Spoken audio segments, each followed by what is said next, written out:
Hello दोस्तों, पिछले video में हमने पर्वतों के बारे में पढ़ा। पर्वतों से संबंधित यानी पर्वतों के निर्माण की प्रक्रिया, पर्वतों के प्रकार आदि के बारे में हमने पढ़ा था। ये जो टॉपिक है ये पृथ्वी के प्रमुख स्थल रूप रीट मेंस के लिए बहुत इंपॉर्टेंट टॉपिक है। इस वीडियो में हम पढ़ने वाले हैं पर्वत के बाद में जो टॉपिक आता है अपना वो आता है पठार। इस वीडियो में हम पठार पढ़ने वाले हैं। इससे पहले कि मैं शुरू करूं, आप अगर चैनल पर नए हैं तो चैनल को सब्सक्राइब कर दीजिए, बेल आइकन प्रेस कर दीजिए और वीडियो को शेयर ज़रूर करें हैं। चलिए मित्रों शुरू करते हैं। ये सारी चीज़ें हमने पढ़ ली थी पहले। अब मैं आगे शुरू करता हूँ और वो टॉपिक है अपना पठार। चलिए साथियों शुरू करते हैं। पठार उठी हुई एवं सपाट भूमि होती है। पठार क्या होते हैं? पठार एक उठी हुई और एक सपाट भूमि होती है, उसे हम पठार कहते हैं। यह आसपास के क्षेत्र से अधिक उठा हुआ होता है तथा उसका ऊपरी भाग मेज के समान सपाट होता है, यानी ऊपर से समतल होना चाहिए। ऐसी भूमि को हम क्या कहेंगे? पठार कहते हैं। पठार के एक से एक या अधिक किनारे हो सकते हैं जिनके डाल खड़े होते हैं। पठार जो होता है उसका खड़ा डाल होता है, ये बात आपको ध्यान में रखनी है। अब देखिए, पठारों की ऊंचाई प्रायः कुछ 100 मीटर से लेकर कई हज़ार मीटर तक भी हो सकती है। यानी पठार कुछ ऊंचाई से लेकर बहुत अधिक ऊंचाई तक भी हो सकते हैं, जैसे कि पर्वतों की ऊंचाई थी उस प्रकार से। यहाँ पर एक इम्पोर्टेंट चीज़ आती है। भारत में दक्कन पठार पुराने पठारों में से एक है। ये बहुत इंपॉर्टेंट है कि सबसे पुराने या बहुत पुराने पठारों में से भारत में कौन सा पठार है, तो आपका दक्कन का पठार हो जाएगा। ऐसे ही केन्या, तंजानिया, युगांडा का पूर्वी अफ्रीका यानी अफ्रीकी पठार एवं ऑस्ट्रेलिया का पश्चिमी पठार इस प्रकार के उदाहरण हैं जो कि किस प्रकार से हैं, ये पुराने पठार हैं। आगे देखिए, तिब्बत का पठार बहुत इंपॉर्टेंट है। विश्व का सबसे ऊंचा पठार आपसे पूछा जाए तो तिब्बत का पठार है और इसकी औसत ऊंचाई 4000 मीटर से लेकर 6000 मीटर तक है। ये रहा तिब्बत का पठार। ये देखिए, पठार की जो है खड़ा ढाल आपको दिख रहा होगा और ऊपर से कुछ सपाट भूमि आपको नजर आ रही होगी। इस प्रकार से होते हैं पठार। ठीक है साहब, ये यहाँ पर जो है ये देखिए, यहाँ से जो इम्पोर्टेंट प्रश्न बनने वाला है वो ये बन सकता है कि विश्व का सबसे ऊंचा पठार कौन सा है, तो तिब्बत का पठार है। और इसकी जो ऊंचाई है मध्य समुद्र तल से जो ऊंचाई है वो 4000 से लेकर 6000 मीटर तक है, यानी 4 किलोमीटर से लेकर 6 किलोमीटर तक है। पठार बहुत उपयोगी होते हैं। और उपयोगी क्यों होते हैं? क्योंकि उनमें खनिजों की प्रचुरता होती है। बहुत अधिक मात्रा में विभिन्न प्रकार के खनिज पाए जाते हैं, इसलिए ये उपयोगी होते हैं। और यही कारण है कि विश्व के बहुत से खनन क्षेत्र पठारी भागों में स्थित होते हैं। खनन क्षेत्रों का पठारी भागों में उपस्थित होने का जो कारण है वो भी यही है कि पठारों में खनिज की प्रचुरता पाई जाती है, बहुत अधिक मात्रा में खनिज होते हैं।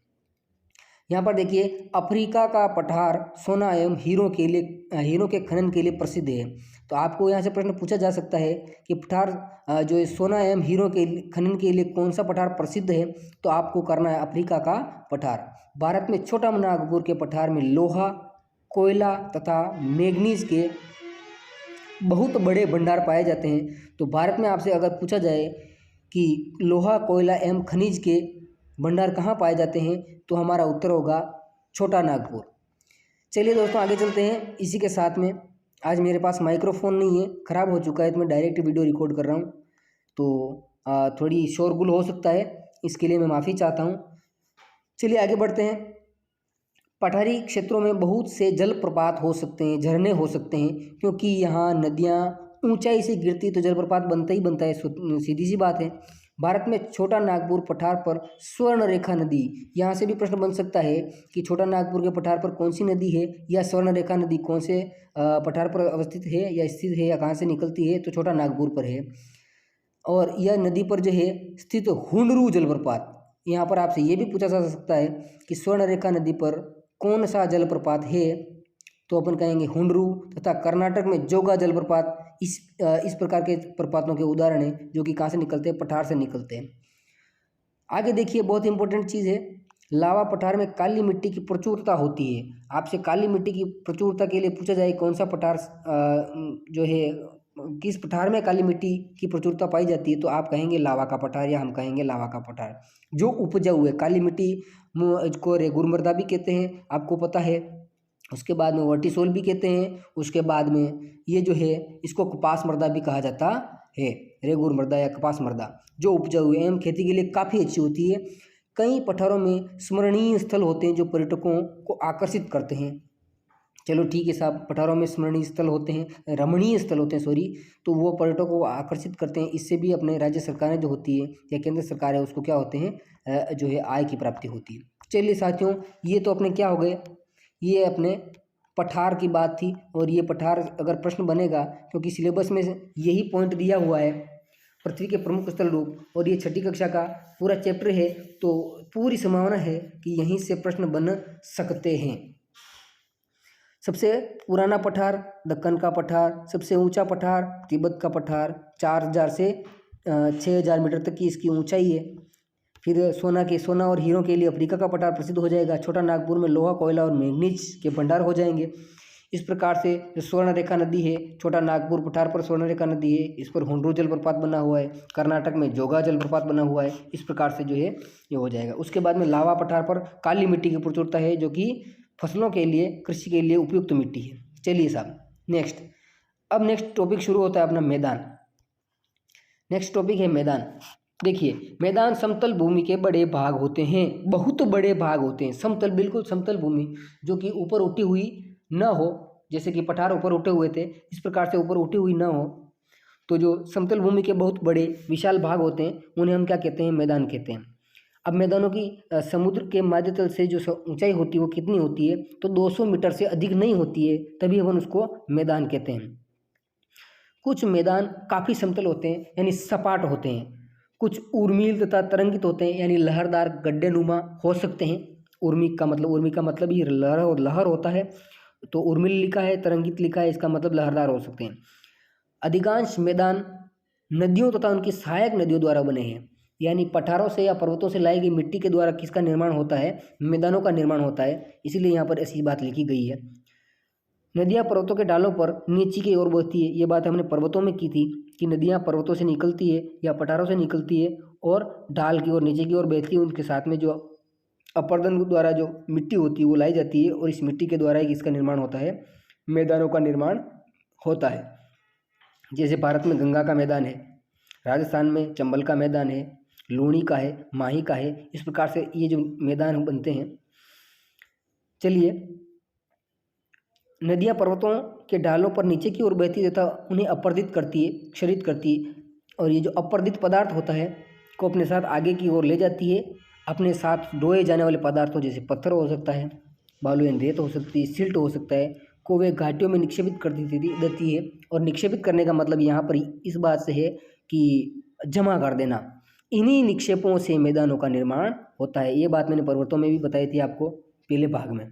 अगर आपने पहला भाग नहीं देखा है, पार्ट फर्स्ट नहीं देखा है तो चैनल पर जाकर मैं उसका यूट्यूब का लिंक जो है आपको इसमें दे दूंगा, इसके डिस्क्रिप्शन बॉक्स में, आप उसको पढ़ सकते हैं। चलिए, सामान्यतः मैदान बहुत अधिक उपजाऊ होते हैं। चलो ये बात तो सही है।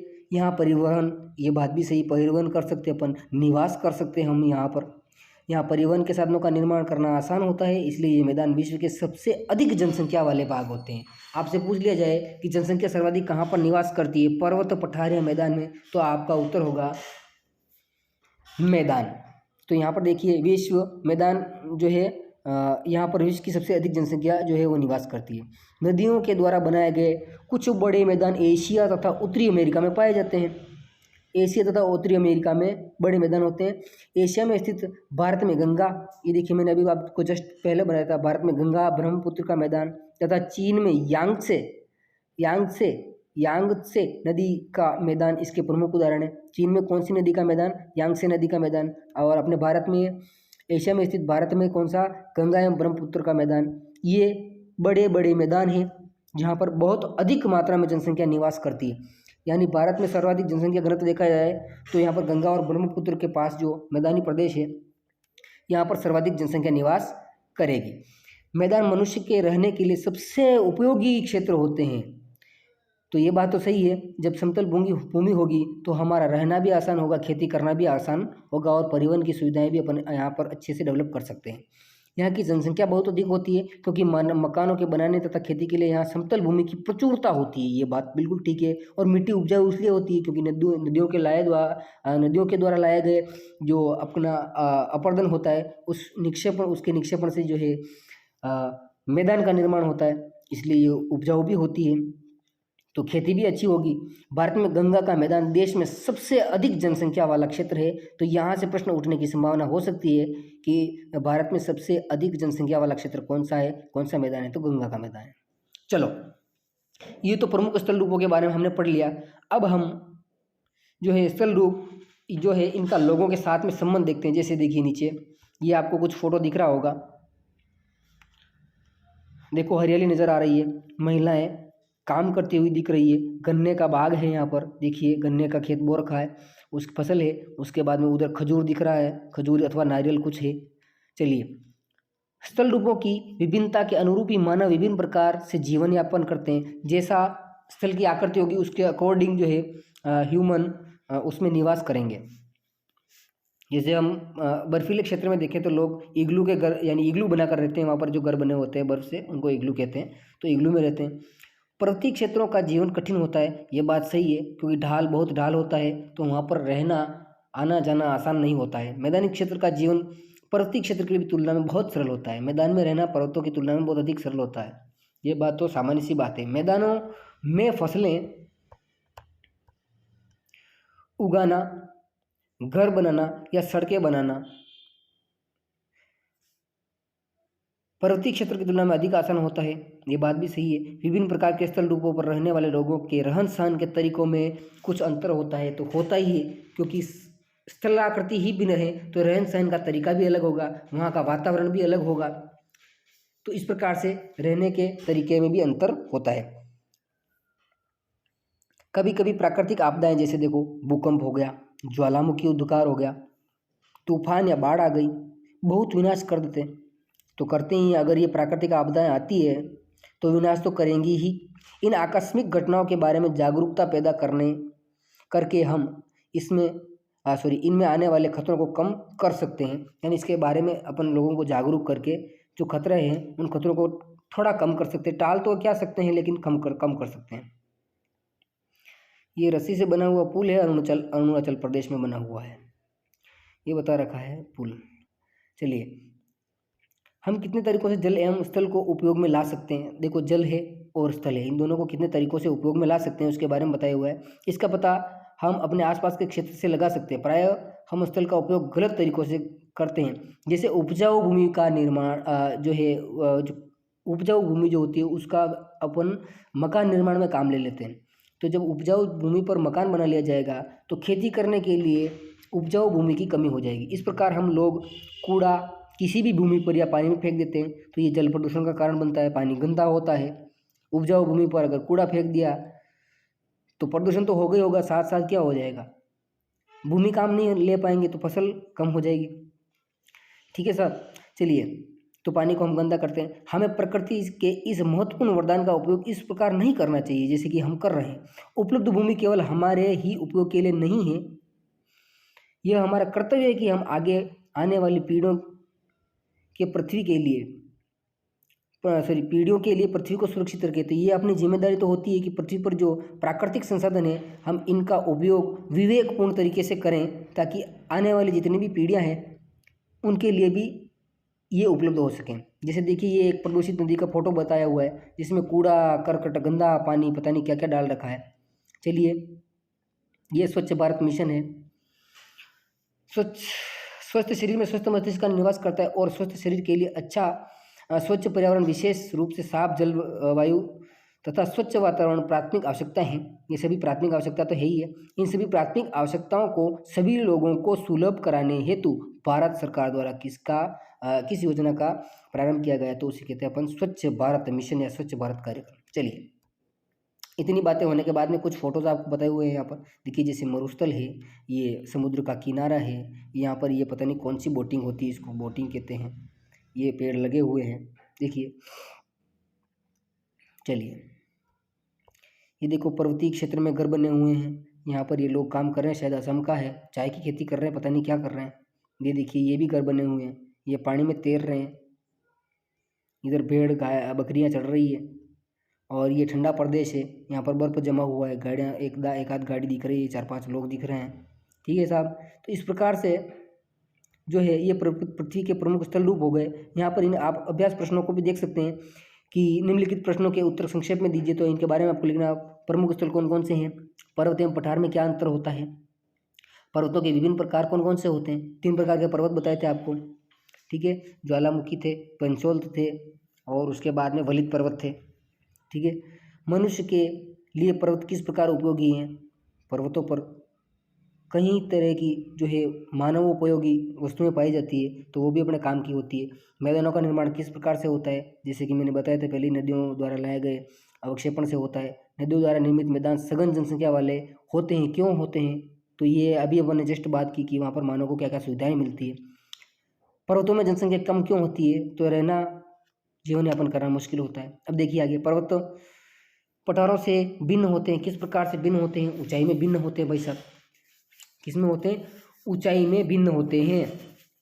ऊंचाई नहीं, पर्वत पठारों से ऊंचाई में भिन्न नहीं होते हैं, ढाल में भिन्न। अब ढाल की बात करें तो पठारों जो है, पठार जो होते हैं वो उनका ढाल जो होता है बिल्कुल सीधा होता है, बिल्कुल सीधा ढखड़ा ढाल होता है। तो हम यही कह सकते हैं कि ढाल जो है इसके द्वारा पर्वतों और पठारों में भिन्नता अपन कर सकते हैं। हिमानी कहाँ पाई जाती है, हिमानी के बारे में मैंने फर्स्ट वीडियो में बताया था, फर्स्ट लेक्चर में, कि जो हिमानी होती है, जमी हुई नदियाँ होती है, पर्वतीय क्षेत्र में जमी हुई नदियों को हिमानी कहा जाता है। तो यहाँ पर का उत्तर हो जाएगा। दक्कन का पठार कहाँ पर है, दक्कन का पठार अपने भारत में है। यांगत्से नदी, ये जो चीन में है, इसका मैदान भी बड़ा उपजाऊ है। यूरोप की एक महत्वपूर्ण पर्वत श्रृंखला कौन सी है, यूरोप की पर्वत श्रृंखला मैंने आपको बताई थी, मेरा दिमाग से थोड़ी निकल रही थी कि मैं देख लेता हूँ। यूरोप की आल्प्स होनी चाहिए शायद, अपन ऊपर जाकर देख लेते हैं। यूरोप की आल्प्स, यहाँ पर पर्वत हिमानी श्रृंखला, चलो रेखीय जो होते हैं उनको देखिए। यूरोप की यहाँ पर आल्प्स पर्वत श्रृंखला ही है, और अपने एशिया में हिमालय है। उसके बाद में एंडीज जो है वो अमेरिका की है। तो मैंने सही ऑप्शन चुना था। चलिए आगे चलते हैं, वापस वहीं प्रश्नों पर चलते हैं। तो आल्प्स पर्वत श्रृंखला कहाँ की है, यूरोप की है, एंडीज अमेरिका की है। इस प्रकार से देखिए आगे, समतल भूमि वाले विस्तृत क्षेत्र को क्या कहते हैं, मैदान कहते हैं। हिमालय आल्प्स क्या है, ये पुराने वलित पर्वत हैं। क्षेत्रों में खनिज की प्रचुरता होती है, कहाँ पर होती है, पठारी क्षेत्र में खनिज की प्रचुरता होती है। पर्वतों का एक क्रम है, जो क्रम जो होता है उसको पर्वतमाला कहा जाता है। क्षेत्र कृषि के लिए सबसे अधिक उत्पादक होते हैं कौन से, मैदानी क्षेत्र सबसे अधिक उत्पादक होते हैं। देखिए इस मानचित्र पर इनको आपको बताना है। तो इस प्रकार से हमने आज पृथ्वी के प्रमुख स्थल रूपों वाला जो टॉपिक है इसको हमने पूरा कर लिया है। आशा करता हूँ आपको वीडियो समझ में आया होगा। अच्छा लगे तो आपको चैनल को सब्सक्राइब करना है, वीडियो को शेयर करना है, लाइक करना है और अच्छे कमेंट कर देना है। बहुत बहुत धन्यवाद। Thank you. Good night.